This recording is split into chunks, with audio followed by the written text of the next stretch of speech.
Hey, what's up guys? Kyle with Bear River Strength and Conditioning. We are on episode 16 of Tips and Tricks. This week we are talking about fats. We're going to deep dive into why we like them so much, why we need to address them, what they look like, what different types, how much of it to have, all the fun stuff. So before we start, let's talk about why we like fats in our diets. There's two main reasons. Number one, it adds a lot of taste into our food. It also can add texture, right? So if you're a texture person, fats can help you out with the texture issue, okay? So before we get into the types of fats and what kind, we want to address why we even eat fats.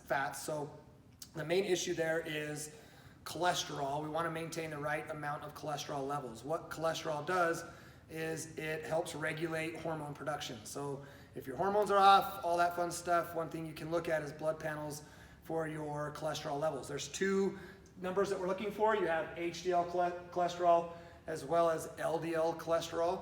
Your HDL cholesterol is commonly known as the happy cholesterol. It's good for hormone production. LDL is bad. If you have too much LDL cholesterol in your system, it can lead to health concerns such as cardiovascular disease, things like that.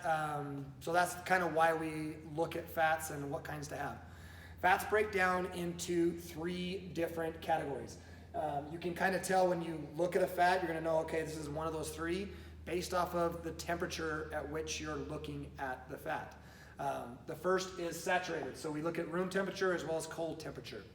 In your saturated fats, when it's room temperature, your saturated fats are going to be hard, as well as at cold temperatures, they're also going to be hard. So we're looking at things such as animal products, so butter, cheese, animal fat, stuff like that, as well as coconut oil. Both of those will be hard at room and cold.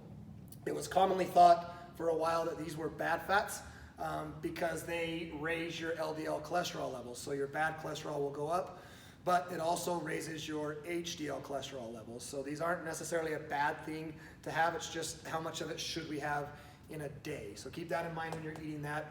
Those types of fats they're not bad. The second one we look at is monosaturated fats. So when we're talking about room temperature, it's going to be liquid.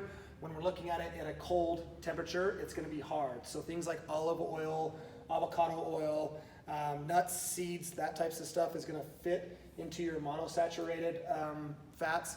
The key there is that it lowers your LDL cholesterol, but it doesn't necessarily do anything with your HDL cholesterol. So again, not a bad thing because it's going to lower the LDL, but it may not raise your HDL. The last fat is the polyunsaturated category. This room temperature is going to be liquid.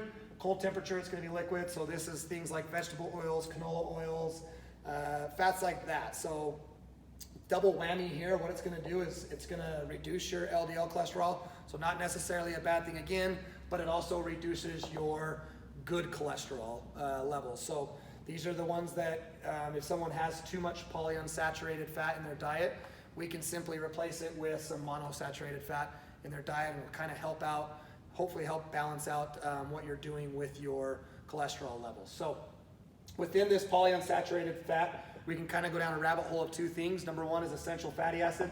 It's a subcategory of the polyunsaturated fat. What we're specifically talking about here is omega-3 and omega-6, okay? So the goal here is to have the right ratio of omega-3s and omega-6. It's really easy with America's diet to get super high in the O6 category. So what people oftentimes will do is supplement omega-3, which is known as fish oil.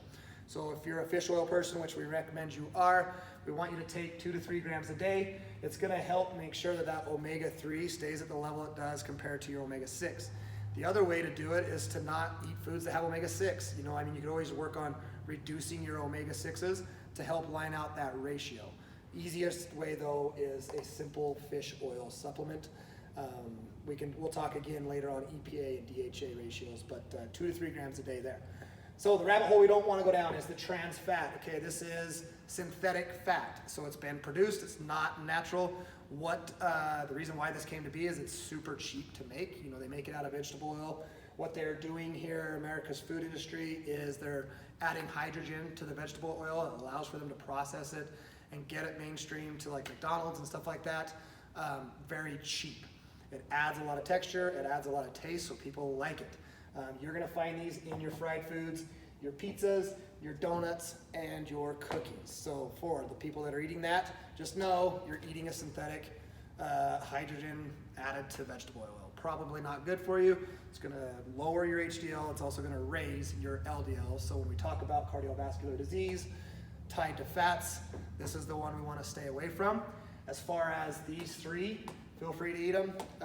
We got to know how much to eat of each one. Am I super dominant in one that maybe is lowering my LDL and my HDL, or am I just simply eating one that only lowers my LDL, or am I eating one that raises my LDL as well as my HDL?